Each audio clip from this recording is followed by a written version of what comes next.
ان کے معاہدوں کے تحت اور انٹرنیشنل قوانین کے تحت جو ہے ان کا کوئی جواز نہیں بنتا. جب افغانستان کو یقین ہو جاتا ہے کہ برطانیہ نے ان کی جو کوششیں ہیں ان کو اگنور کر دیا ہے، ان پہ کان نہیں دھرا ہے، ان کو جواب نہیں دیا ہے،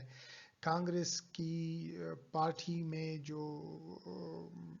گاندھی ہیں، نہرو ہیں، جو ہندو میجورٹی ہے وہاں پہ لیڈ کی، وہ بھی افغانستان کی اس ڈیمانڈ کو انٹرٹین نہیں کرتی.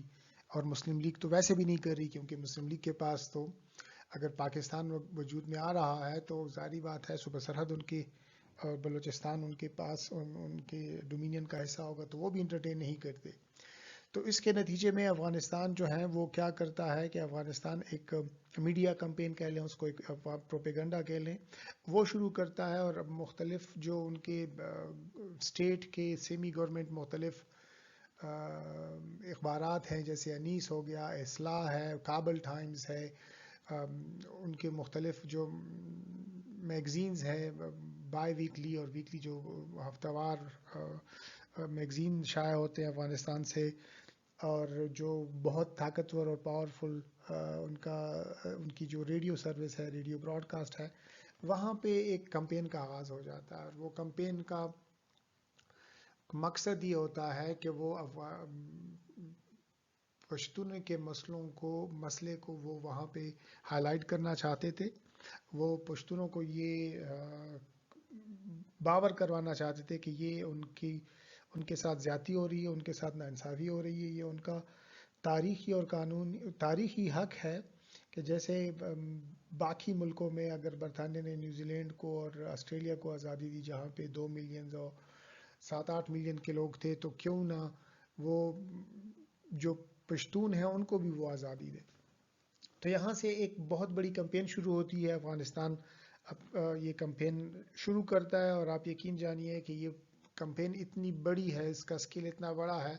کہ اگر ہم وہ سارے ڈاکومنٹس، وہ سارے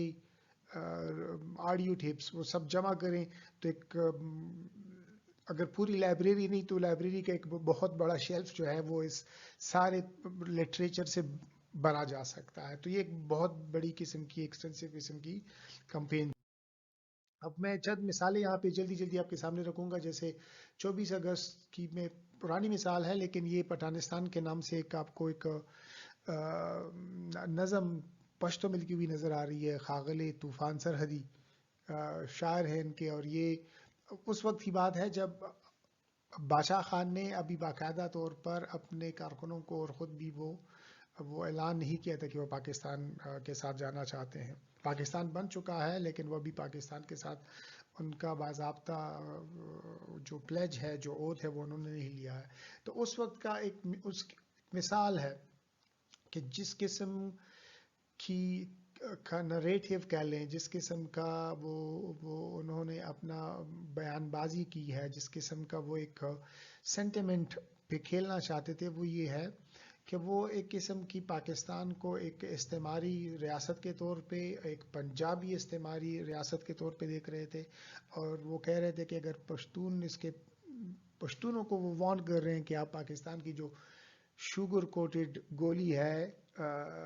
جو ٹافی ہے، اس پہ آپ جو ہے اسے آپ دھوکہ نہ کھائیں. جو پاکستان ہے، وہ جو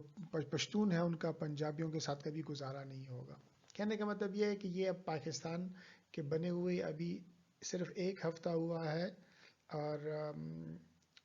بادشاہ خان تو اپنے اخبار میں جو پختون کے نام سے وہ چلاتے تھے، اس میں انہوں نے چھاپ دیا تو ٹھیک ہے، پھر بھی ٹھیک نہیں ہے، لیکن چلیں ایک سیاسی ان کی ایک حیثیت تھی اس وجہ سے. لیکن اسی چیز کو دوبارہ سے بڑھا چڑھا کر افغانستان کے جو میڈیا جو پروپیگنڈا مشینری ہے، جو اسٹیٹ سپانسرڈ مشینری ہے، انہوں نے دوبارہ سے وہاں سے براڈ کاسٹ کرنا شروع کیا ہے. اب میں نے جیسے کہا چند ایک مثالیں ہیں. یہ کابل کے نام سے ایک میگزین شائع ہوتی رہی ہے، ابھی بھی شائع ہوتی ہے. یہ ان کی زبان جو ہے وہ پشتو انہوں نے رکھی ہے، اور ہر بائی ویکلی میگزین ہے، ہر 2 ہفتے کے بعد یہ شائع ہوتی تھی. اور اس میں آپ دیکھیں گے اگر آپ اس کا مطالعہ کریں، میں نے اس کے سینکڑوں صفحات پڑھے ہیں، دیکھے ہیں، اور وہ جو اس میں جو پروپیگنڈا ہے وہ بہت آپ ایسے سمجھ لیں کہ انہوں نے اپنی طرف سے پوری کوشش کی ہے کہ اس کو مذہبی لائنوں پر کھیلا جائے، رکھا جائے، اس کو ایتھنیسٹی لسانی لائنز پہ بھی انہوں نے اس کو چھیڑا ہے، اس کو اچھالا ہے۔ یہ جو آپ کے سامنے اب آرٹیکل ہے یہ پشتو میں ہے، اور یہ پورا جو مضمون ہے یہ 20 صفحوں کا مضمون ہے، ٹوٹل 50-60 صفحے ہیں اس میگزین کے، 20 صفحوں پہ یہ ہے، اور آپ کو ایک دو اور مضامین بھی ملیں گے جس میں پختونستان کے حوالے سے ان کی بات کی ہے۔ اور کہانی کہاں سے شروع ہوتی ہے؟ وہ تاریخ سے شروع کرتے ہیں، وہ مغل کی بات کرتے ہیں کہ کیسے مغلوں کے وقت میں پشتونوں کے ساتھ زیادتی کی گئی، پھر کیسے خوشحال خان خٹک سے لے کر وہ دوسرے پیرو خان اور بہت سارے پشتون رہنماؤں کا تاریخی شخصیتوں کا ذکر کرتے ہیں کہ انہوں نے کیسے ہمیشہ سے پشتونوں کی آزادی پہ کبھی سمجھوتہ نہیں کیا اور اس کے لیے وہ ہمیشہ سے لڑتے رہے ہیں۔ تو وہ ایک پوری تمہید باندھتے ہیں اور کہتے ہیں کہ یہ آپ کا موقع ہے، ہمیشہ سے ہم استعمار کے خلاف لڑتے رہے ہیں اور پاکستان ایک استعماری ریاست کے طور پہ وجود میں آ رہا ہے اور ہمیں اس کے خلاف بھی لڑنا ہے اور پشتونوں کو آزادی دلوانی ہے۔ اب یہ جو دستاویز آپ کے سامنے ہے، یہ ڈاکومنٹ جو ہے، یہ کابل کی حکومت کا، افغانستان کی حکومت کا سالانہ باقاعدہ حکومتی دستاویز ہے، کابل المناک، اور اس میں حکومتی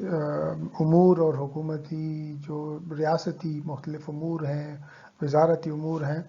ان کا ایک باقاعدہ آفیشیل ڈاکومنٹ ہے۔ وہ تمام معاملات جو ہیں، نمبرز، فگر، اسٹیٹسٹکس، وہ سب چیزیں کا اس ڈاکومنٹ میں ذکر ہوتا ہے۔ اس میں ایک سیکشن ہے جو وزارت خارجہ کے حوالے سے ہے، جس میں ریجنل، علاقائی اور بین الاقوامی معاملات پہ افغانستان کی حکومت کا آفیشیل جو ورژن ہے، جو موقف ہے، اس پہ ذکر کیا گیا ہے۔ تو اس میں جو سیکشن آپ کو اس وقت نظر آ رہا ہے وہ ہندوستان کے متعلق ہے، اور جیسے اس وقت کے حالات تھے وہ انہوں نے یہاں پہ ذکر کیا ہے کہ برطانوی حکومت جو ہے وہ ہندوستان کو آزاد کر رہی ہے، اور آزاد کرتے وقت وہ پاکستان اور انڈیا کی ایک ڈومینین میں ان کو تقسیم کر رہی ہے۔ وہ یہاں پہ خصوصاً ذکر کرتی ہے کہ جو افغان ہیں، جو پٹھان ہیں، جو پشتون ہیں ہندوستان کے، وہ ان کے جو ریفرنڈم ہے، رائے گیری جس کو یہاں پہ کہہ رہے ہیں، اس کا ذکر کرتے ہیں کہ انہوں نے باوجود اس کے کہ برطانوی حکومت کو کہا گیا، ان سے مطالبہ کیا گیا، ان کو کمپلینٹ کی گئی کہ آپ اس ریفرنڈم میں پشتونوں کو یہ حق دیں کہ وہ اپنے مستقبل کا فیصلہ خود کر سکیں، بجائے اس کے کہ صرف ان کو 2 آپشنز دیے جائیں، انڈیا اور پاکستان کا کوئی اور آپشن بھی ان کو دیا جائے۔ خیر، یہ ڈاکومنٹ کا ذکر میں نے اس لیے کیا ہے کہ یہ افغانستان کا ایک آفیشیل موقف جو انہوں نے اپنی حکومتی دستاویز میں یہاں پہ لکھا ہوا ہے، تو یہ اس حوالے سے ہے۔ جی، یہ بھی افغانستان حکومت کا سالانہ المناک ہے، آفیشیل ڈاکومنٹ ہے، اور اس میں بھی انہوں نے پچھلی مرتبہ کی طرح صوبہ سرحد کے معاملات یا پاکستان اور تقسیم ہند کے حوالے سے معاملات ہیں، اس پہ یہاں پہ انہوں نے اپنا آفیشیل موقف دیا ہے۔ اور یہ جو آپ کو نظر آ رہا ہے یہاں پہ انہوں نے لکھا یہ ہے کہ افغانستان کو وہ کنسرن ہے، وہ اس بات پہ ان کو فکر ہے کہ جو پاکستان میں موجود پشتون ہیں ان کے ساتھ زیادتی کی گئی ہے، ان کو اپنی مستقبل کے بارے میں فیصلہ کرنے کا حق نہیں دیا گیا ہے۔ تو یہاں پہ ایک قسم کا اپنا ایک ریزنٹمنٹ ہے، وہ ایک قسم کا ایک یہ اظہار کر رہے ہیں کہ پاکستان کی نئی بننے والی حکومت نے پشتونوں کے ساتھ جو ہے وہ انصاف نہیں برتا ہے، ان کو حق رائے دہی میں اپنی مرضی سے اپنے ووٹ کا حق استعمال کرنے کا جو طریقہ کار ہے وہ اچھے طریقے سے ان کے سامنے نہیں رکھا، ان کو یہ موقع نہیں دیا گیا۔ یہاں پہ وہ مزید چند واقعات کا ذکر کرتے ہیں جس میں ہم آگے جا کے ذکر کریں گے، لیکن خیر وہ کہہ رہے ہیں کہ پاکستانی ایئر فورس نے افغانستان کے مختلف علاقوں پہ بمباری کی ہے اور کس طریقے سے پاکستان جو ہے وہ افغانستان کے اندر ایک قسم کی ریوولٹ کو کروانے کی کوشش کر رہا. اس پہ میں آگے جا کے بات کروں گا، لیکن یہاں پہ بات کرنے کا جو موضوع اور مقصد تھا وہ صرف یہ ہے کہ افغانستان کی حکومت کا آفیشیل ورژن آپ کے سامنے رکھا جائے کہ وہ یہاں تک وہ کہہ رہے ہیں کہ صوبہ سرحد کی عوام کو، پشتونوں کو ریفرنڈم میں اپنی مرضی سے اپنی مستقبل کا فیصلہ کرنے کا حق نہیں دیا گیا ہے. اور وہ اس بات کا اعتراف بھی یہاں پہ کر رہے ہیں کہ پاکستان اور افغانستان کے جو تعلقات ہیں وہ وقت کے ساتھ ساتھ مزید خراب ہو رہے ہیں. اس کے علاوہ انہوں نے باقی انٹرنیشنل مختلف مسائل پہ ڈسکشن کی ہے جس کے ساتھ فی الحال ہمارا کوئی تعلق نہیں ہے. کہنے کا مطلب یہ ہے کہ افغانستان کی حکومت باضابطہ طور پر اعتراف کر رہی ہے کہ افغانستان اور پاکستان کے حالات جو ہیں وہ وقت کے ساتھ ساتھ مزید جو ہیں وہ خراب ہوتے جا رہے ہیں. یہ بھی قسم کا اسٹیٹ ڈاکیومنٹ ہے، سیمی گورنمنٹ ڈاکیومنٹ سمجھ لیں، جو حکومتی تنخواہوں پہ یا حکومتی مشینری کے ساتھ جو لوگ کام کر رہے تھے یہ انہی کی ایک مختلف اسٹیٹ میگزینز ہیں، نیوز پیپرز ہیں، یہ اس سے لیے کہ اقتصابات ہیں. اور جو آپ کے سامنے میں نے رکھا ہے وہ یہ ہے کہ وہ تقریباً ہر ایک اشاعت میں، ہر دوسرے تیسرے مضمون میں پشتونوں کا، پاکستان کا، پشتونستان کا ذکر یہاں پہ کیا جا رہا ہے. اور ظاہری بات ہے جو ان کے ذکر کرنے کا انداز ہے، جو زاویہ ہے یا جو ان کا مقصد ہے وہ یہی ہے کہ وہ اپنی طرف سے ثابت کر رہے ہیں، کہہ رہے ہیں کہ جو پاکستان کی حکومت ہے وہ ایک استعماری حکومت ہے، وہ پشتونوں کے ساتھ وہ پاکستان میں بسنے والے افغانوں کے ساتھ جو ہے وہ انصاف نہیں برت رہی. اور یہاں پہ وہ آپ کو نظر آ رہا ہوگا وہ پاکستان اور اسلام کا ذکر بھی کر رہے ہیں. وہ عبدالولی خان کے مختلف جو لیٹرز ہیں، جو ان کے مضمون ہیں، ان کو انہوں نے شائع کیا ہے. لیکن خیر وہی جو میں نے پچھلی 2 سلائڈز میں بات کی کہ انہوں نے شروع کی ہے کمپین کا ان کا جو مقصد ہے وہ ایک ہی ہے کہ وہ اس موضوع کو فی الحال ان کی جو ٹارگٹ آڈینس ہے اس پشتو زبان میں شائع شدہ مواد سے، وہ ظاہری بات ہے پاکستان میں صوبہ سرحد میں بسنے والے پشتون ہیں. لیکن انہوں نے اس پروپیگنڈا کے ساتھ ساتھ جو ہے انٹرنیشنلی بھی اپنی طرف سے کوشش کی ہے، اپنے سفیروں کے ذریعے جو لندن میں اور جو واشنگٹن میں تھے ان کے ذریعے کوشش کی کہ اس موضوع کو وہاں پہ ڈپلومیٹک لیولز پہ مختلف ممالک کے ساتھ کیسے اٹھایا جائے اور اس کو ایک قسم کا انٹرنیشنلائز کیا جائے. تو وہ لوکل آڈینس کو بھی کیٹر کر رہے ہیں اور وہ انٹرنیشنل آڈینس کو بھی انٹرنیشنل سرکلز میں بھی اس ایشو کو اٹھانے کی کوشش کر رہے ہیں اپنی کیمپین سے. خیر پاکستان جو ہے وہ 30 ستمبر 1947 کو اقوام متحدہ کا باقاعدہ ممبر بنتا ہے، اور جب وہ ممبر بنتا ہے تو اس کے ساتھ یمن بھی اسی دن اقوام متحدہ کا ممبر بن جاتا ہے. اور آپ کو نظر آ رہا ہوگا یہاں میں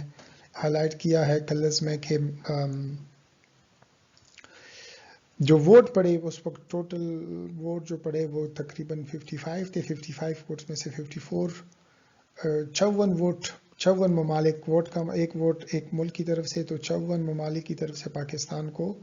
اقوام متحدہ میں خوش آمدید کہا گیا اور اس کو ایک آزاد اور ایک پرامن ملک کے طور پر مانا گیا. صرف ایک ملک نے ان کی پاکستان کی مخالفت کی تھی اور وہ بدقسمتی سے افغانستان تھا. اور افغانستان کا ورژن یہ تھا کہ وہ پاکستان کی اس لیے مخالفت کر رہے ہیں. یہ جو آپ کو تصویر نظر آ رہی ہے یہ آپ کو ظفر اللہ خان جو پاکستان کے فورن منسٹر ہیں وہ نظر آ رہے ہیں، اور یہ یمن کے نمائندہ ہیں، اور یہ اقوام متحدہ کے سیکرٹری جنرل کے ساتھ بیٹھے ہوئے ہیں اور جو ڈاکومنٹس ہیں اس پہ سائن کر رہے ہیں، جس کے نتیجے میں پاکستان باقاعدہ طور پر اقوام متحدہ کا ممبر بن جاتا. اور افغانستان اپنی طرف سے جو ان کے مندوب تھے اقوام متحدہ میں عبدالحسین عزیز اس وقت، وہ انہوں نے یہ اعتراض اٹھایا کہ جو پاکستان ہے انہوں نے صوبہ سرحد کے عوام کے ساتھ ناانصافی کی، ان کو حق نہیں دیا ہے، اور ہم پاکستان کی حکومت کو تسلیم نہیں کرتے ہیں۔ اب معاملات دو نئی حکومتیں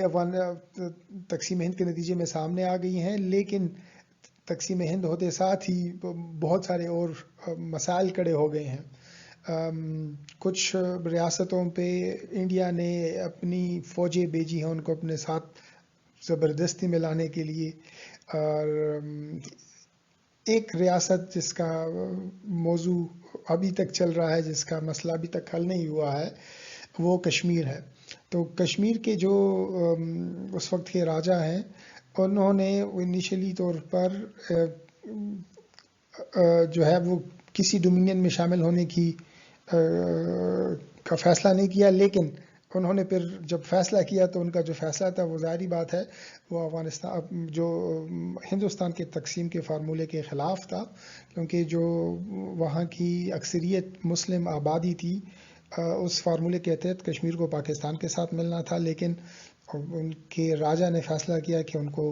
انڈیا کے ساتھ الحاق کرنا ہے، اور انہوں نے انڈیا سے مدد مانگی۔ جب پاکستان کو اندازہ ہو گیا کہ ٹھیک ہے اب کشمیر جو ہے وہ فارمولے کی روح کے مطابق، اصول کے مطابق پاکستان کے ساتھ شامل نہیں کیا جا رہا، تو پاکستان نے کیا کیا کہ اکتوبر 1947 میں جو قبائلی علاقے ہیں اکثریت، وہاں سے دیر سے اور وزیرستان سے اور خیبر سے اور ممند سے اور باجاور سے، ہر جگہ سے مختلف پشتونوں کو کشمیر میں لڑنے کے لیے بھیجا۔ مختلف دستاویزات میں مختلف تعداد ہے، کوئی آفیشیل ڈاکیومنٹ نہیں ہے، لیکن ایک محتاط اندازے کے مطابق تقریباً 75,000 کے قریب جو پشتون ہیں وہ کشمیر میں لڑنے کے لیے گئے۔ اب جب وہ وہاں پہ گئے تو جواہر لال نہرو نے انڈین فورسز کو، انڈین ایئر فورس کو وہاں پہ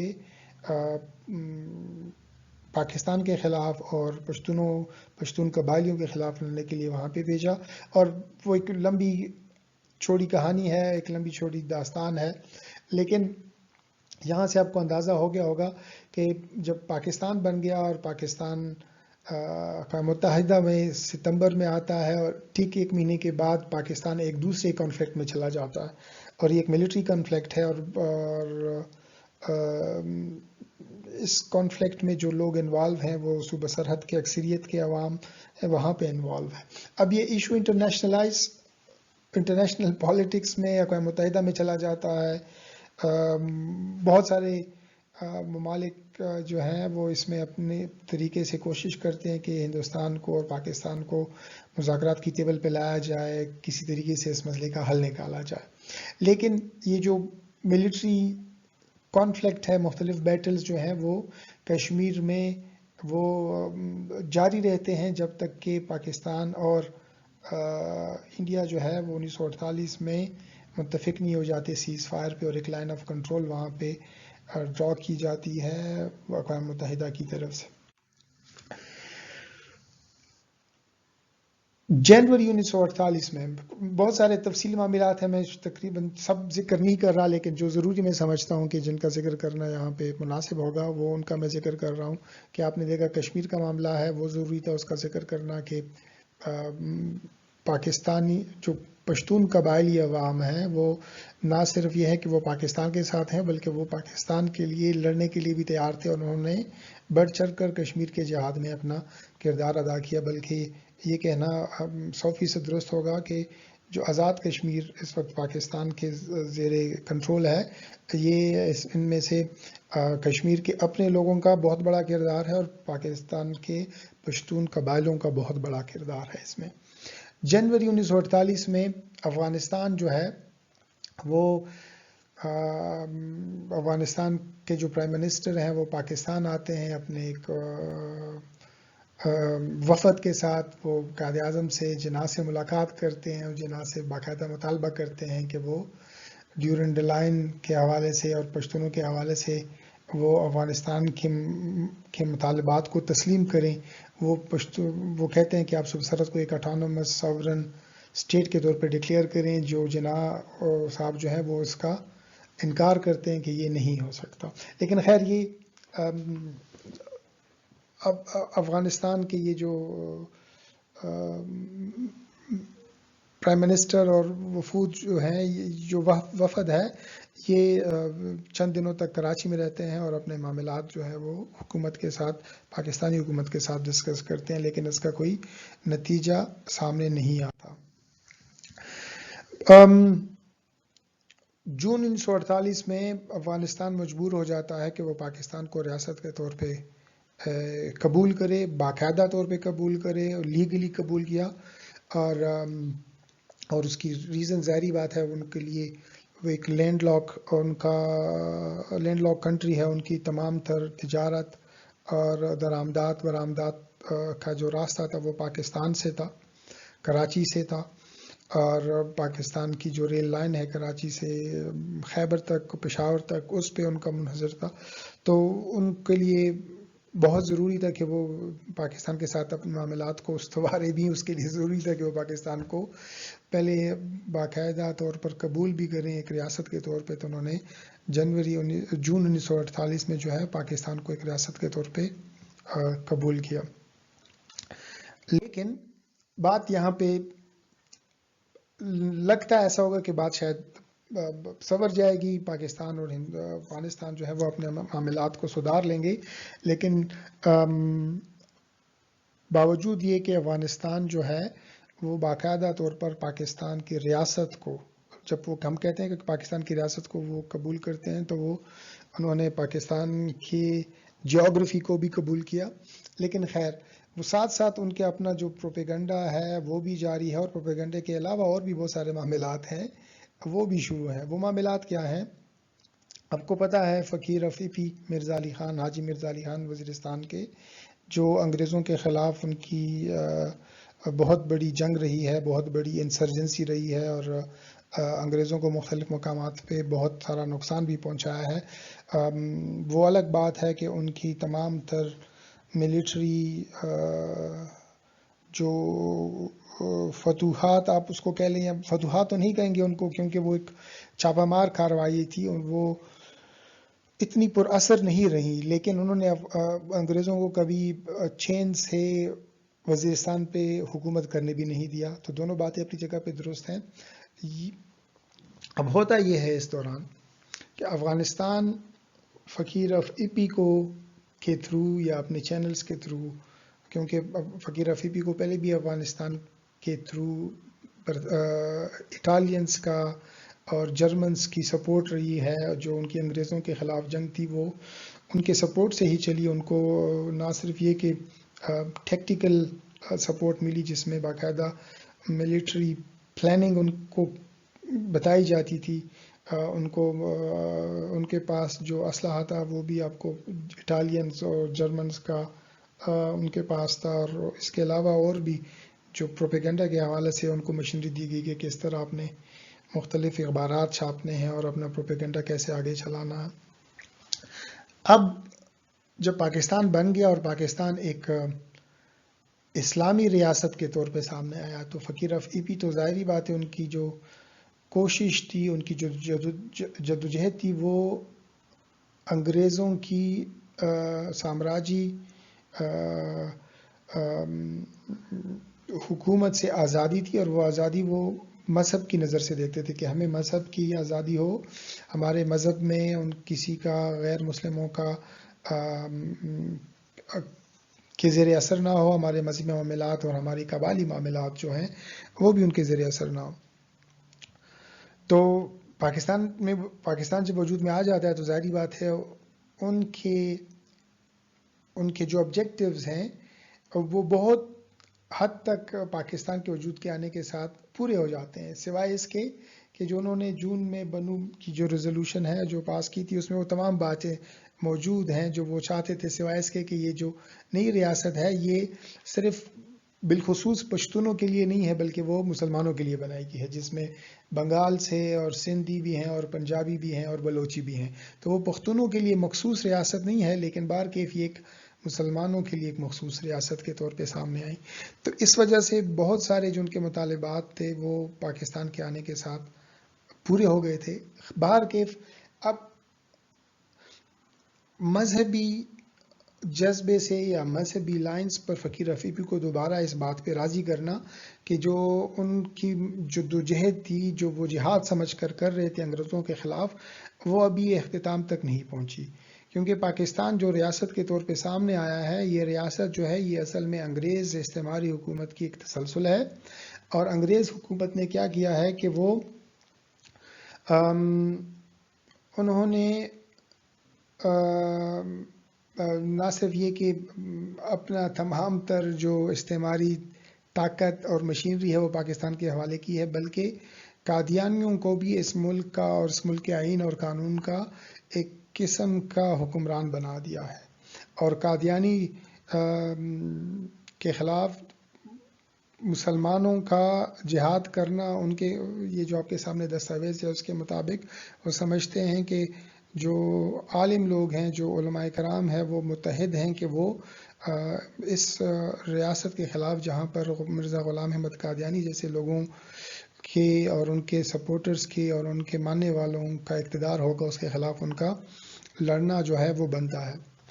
تو فقیر رفیقی میدان جنگ میں گوریلا وارفیئر میں دوبارہ سے سامنے آتے ہیں. یہ بات یہ جو آپ کے سامنے میں یہ اقتباس جو نظر آ رہا ہے، یہ اصل میں اقتباس جو ہے یہ فقیر رفیقی کے اپنے اخبار کا ہے جس کا نام غازی تھا، اور یہ باقاعدہ مولانا محمد وارث شاہ اور مولانا حبیب الرحمان، مولانا دین محمد، یہ ان کی ایک وزیرستان میں ایک اجلاس ہوا، اور اجلاس میں یہ باقاعدہ ان کا ڈرافٹ جو ہے یہ جو ان کا ریزولوشن ہے یہ پبلش کی گئی، اور باقاعدہ اس کا ذکر ہے اس میں. اور جیسے میں نے آپ سے پہلے کہا تھا کہ ایک قسم کا بہت بڑا پروپیگنڈا، اور اس پروپیگنڈا کے لیے ظاہری بات ہے آپ کو انٹیلیجنٹ لوگوں کی،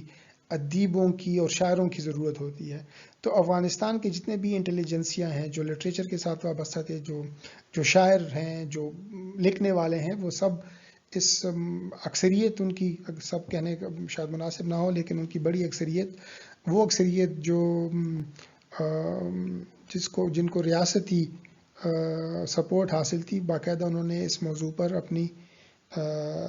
سکلز کا، اپنے آرٹ کا استعمال کیا ہے. یہاں پہ میں پشتوں کے 2 اشعار ہیں، سلوریزا جسے ہم کہتے ہیں، خطا جسے کہتے ہیں اردو میں، وہ میں پشتوں میں پڑھ کے سناتا ہوں. وہ کہتے ہیں: چالو نہ د فرنگ او بیدینی د قادیانانو، جادو د پنجابیانو او ټګي د بنگالیانو، مسموم مرکبات دي چې جوړ کړي دښمنانو، په دغه وسیله سره عالم خرابوي. ترجمہ اس کا یہ ہے کہ انگریزوں کی چالوں اور قادیانیوں کی بے دینی اور پنجابیوں کا جادو اور بنگالیوں کی جو دھوکہ ہے، جو ان کی دھوکہ دہی اور فریب دہی، یہ ان کے الفاظ ہیں، میں ترجمہ کر کے کہہ رہا ہوں، میرے نہیں ہیں. وہ کہہ رہے ہیں کہ پاکستان میں یہ ساری برائیاں جو ہیں یہ ایک مرکب کے طور پہ دشمنوں نے بنا دی ہیں، اور اس وجہ سے وہ پوری دنیا کو خراب کرنا چاہ رہے ہیں. تو یہ ایک قسم کا نہ صرف یہ کہ ایک پروپیگنڈا چل رہا ہے، بلکہ پروپیگنڈا کن لائنز پر چل رہا ہے، وہ کس نریٹو کی بنیاد پر چلایا جا رہا ہے، وہ بھی آپ دیکھ رہے ہیں کہ ایک خطرناک مذہبی رنگ اس کو دیا گیا ہے. اس میں ایک لسانی نفرتوں کا نفرت والا عنصر آپ کو بہت واضح طور پر نظر آ رہا ہے. اب مئی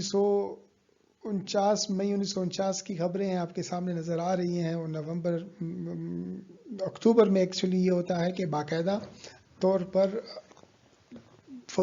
جو فقیر رفیقی ہیں، جو مرزا علی خان ہیں، وہ پشتونستان کی ایک آزاد ریاست کا اعلان کرتے ہیں. آپ کو بتایا تھا کہ بنو میں 1947 میں باچا خان اور باقی جو پشتون لیڈر تھے، انہوں نے ایک ریزولوشن پاس کی تھی، ان کو ایک آزاد ریاست چاہیے، لیکن انہوں نے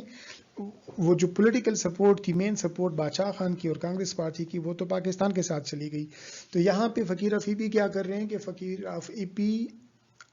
اپنی پشتون ریاست کے قیام کا اعلان کرتے ہیں. ایک جرگے میں، ایک اسمبلی میں، ایک شورا میں ان کو ان کا پہلا پریزیڈنٹ ایک منتخب کیا جاتا ہے، اور وہ ریزولوشن سامنے آتی ہیں کہ یہ یہاں کا قانون و آئین کس طریقے سے ہوگا. تو یہ اس وقت کی خبریں ہیں. یہ جو آپ کو یہ والی تصویر نظر آ رہی ہے، شاید اس پہ ایک چھوٹا سا کمنٹ کرنا نامناسب نہ ہوگا. یہ جو تصویر ہے، یہ ہم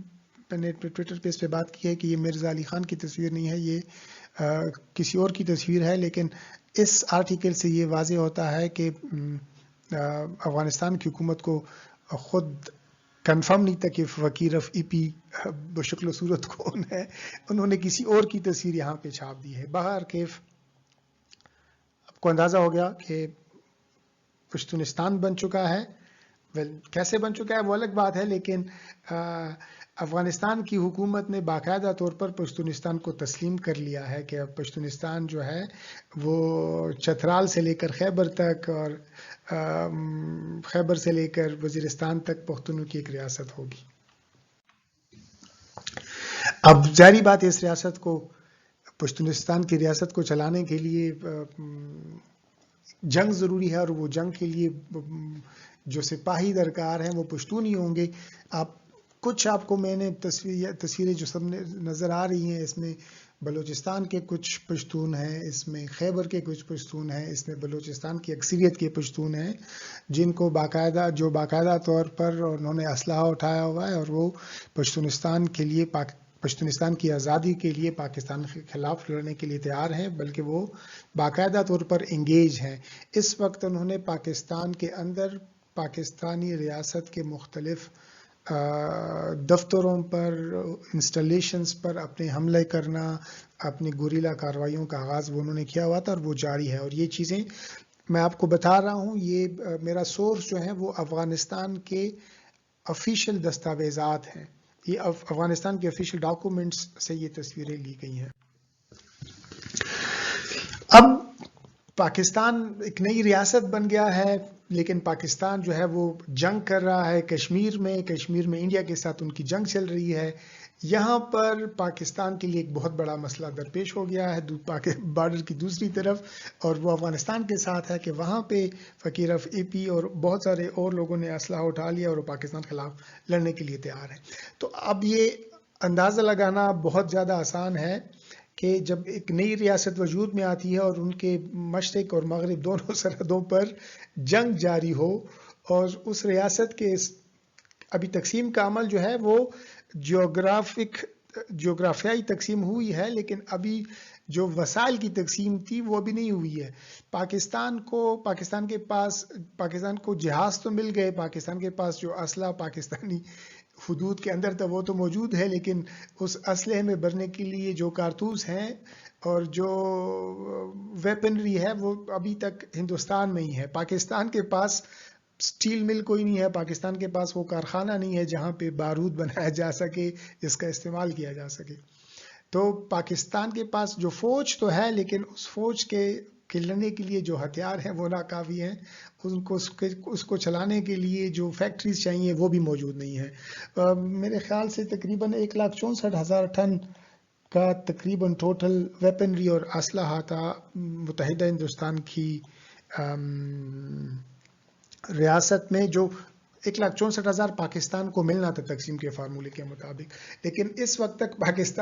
پاکستان کو اس میں سے صرف 20,000 ٹن، شاید اس سے بھی کم اسلحہ ملا تھا، اور باقی موجود نہیں تھا. اور یہی وجہ تھی کہ پاکستان دنیا کے مختلف ممالک کے پاس جا رہا تھا اسلحے کے اصول کے لیے. انہوں نے پاکستان جو ہے وہ امریکہ سے کہہ رہا ہے اس کو سپورٹ کیا جائے، وہ یورپ میں آ کے مختلف ممالک سے کہہ رہا ہے کہ ان کو اسلحہ دیا جائے، کیونکہ وہ اس وقت اپنی دونوں سرحدوں پر ایک جنگ میں مبتلا ہے. انڈیا کے ساتھ جو جنگ ہے وہ سائز میں بڑی ہے، جو پاکستانی بارڈر پہ جنگ ہے جو افغانستان کے بارڈر کے ساتھ ہے وہ گوریلا وارفیئر ہے. لیکن باہر کیف جو افغانستان کی ریاست کی جو سپورٹ ہے وہ نہ صرف یہ کہ پاکستانی طرف موجود پشتون ہیں وہ استعمال کر رہے ہیں، بلکہ ابھی آگے ذکر آئے گا، آپ دیکھیں گے کہ افغانستان کے فوجی جو ہیں جو ان کی فوج کا اپنا جو حصہ ہے وہ بھی باقاعدہ طور پر مختلف کارروائیوں میں بارڈر کلیشز میں انوالو ہوتے ہیں پاکستان کے خلاف. اب پاکستان کے ساتھ کیا آپشن رہ جاتا ہے؟ پاکستان کے ساتھ کوئی خاص آپشن نہیں ہے. پاکستان بہت کنفیوز ہے کہ ایک مسلم ریاست کیوں ان کے خلاف ہے. لیکن یہ چیز آپ کو آسان نہیں ہوگی سمجھنے میں کہ پشتونستان خود سے کانگریس حکومت کی ایک پیداوار تھی کا جو نظریہ کا جو پروپوزل جو تجویز تھی، اور اب کشمیر میں جو مسائل ہیں انڈیا کو یا کشمیر راجہ کو وہ پشتون قبائلیوں کی وجہ سے ہیں. تو کیا پشتونی قبائلیوں کو پاکستانی ریاست کے خلاف کرنے کے لیے مذہب کا استعمال یا ایتنک لسانی جو لسانی طرز پر پاکستان کے خلاف کرنا، اس کا فائدہ کس کو ہوگا؟ تو یہ بہت آسان ہے اس میں سمجھنا کہ انڈیا کے لیے یہ فائدہ مند اور سود مند تھا کہ جو قبائل ہیں وہ پاکستان کے اندر پاکستان کے ساتھ مشغول رہے ہیں، وہاں پہ وہ بزی رہے ہیں، انگیج رہے ہیں، نہ کہ وہ کشمیر میں انڈیا کی حکومت کے ساتھ بزی رہے. اور یہی وہ نیچرل جیسے کہتے ہیں enemy of the enemy, Afghanistan اور انڈیا دونوں کو لگا کہ اب یہاں پہ یہ موقع جو ہے یہ ان کے اتحاد کا ہے، اور ان کے درمیان مختلف پیکٹس جو ہوتے ہیں، مختلف معاہدات ہوتے ہیں اسی دوران، تو وہ چیزیں شروع ہو جاتی ہیں. خیر پاکستان کے ساتھ آپشن کیا ہے؟ پاکستان جو ہے وہ حیران ہے اس کو کیا کرنا چاہیے، لیکن پشاور میں مختلف جو عوام ہے وہ مظاہرہ کرتے ہیں، وہ افغان قونصلیٹ کے سامنے مظاہرہ کرتے ہیں، وہ کہتے ہیں کہ ہم امین جان جو ہیں وہ جو افغانستان کے امیر امان اللہ خان ہیں جن کو وہاں سے ایگزائل کر دیا گیا تھا اور تخت سے ہٹا دیا گیا تھا، جو اس وقت اٹلی میں موجود تھے، اور جن کا بعد میں اپنے کزن کے ساتھ جو کنگ نادر شاہ ہیں ان کے ساتھ معاملات نہیں سنبھلے بلکہ ان کے خراب ہو گئے. امان اللہ خان نے اپنی طرف سے مختلف کوششیں کی کہ وہ دوبارہ افغانستان جا کر اپنا جو اقتدار ہے وہ حاصل کریں. اس کے لیے انہوں نے فقیر آفیفی کا بھی استعمال کیا ہے. پاکستان کے اندر وہ خطوط لکھتے رہے ہیں قبائلیوں کو کہ ان کو نادر شاہ اور ظاہر شاہ کے خلاف کھڑے ہونا چاہیے. تو یہاں پر جو افغانستان کی حکومت ہے، جو کنگ ظاہر شاہ ہیں جو نادر شاہ کے بیٹے ہیں، وہ اصل میں پاکستان پہ الزام لگا رہے ہیں کہ پاکستان جو ہے وہ امان اللہ خان کی مدد کر رہا ہے، وہ مدد امین جان کے ذریعے کر رہا ہے جو امان اللہ خان کا بھائی ہے، اور اس وجہ سے وہ افغانستان کے اندر ایک قسم کی تسلط قائم کرنے کی، وہاں پہ حکومت کا تختہ الٹنے کی کوشش کر رہا ہے. اب اندازہ لگائیں کہ تقریباً 15-20 کلیشز، بارڈر کلیشز ہو چکے ہیں. چمن اور بارڈر پہ بلوچستان میں کئی مرتبہ افغانستان کی طرف سے اٹیک ہوئے جس میں لوکل لوگوں نے بھی حصہ لیا اور افغانستان کی ریاستی فوج نے بھی حصہ لیا. پاکستان کے پاس جو آپشن تھا وہ وہاں پر اپنی ایئر فورس کا استعمال کر کے ان پہ بمباری وغیرہ کرنا، جس کا استعمال انہوں نے وزیرستان میں بھی کیا، تھیرا میں بھی کیا، اور بلوچستان میں بھی کیا اس وقت. اب یہ جو تصویر آپ کو سامنے نظر آ رہی ہے یہ اصل میں نے ٹھل ایک علاقہ ہے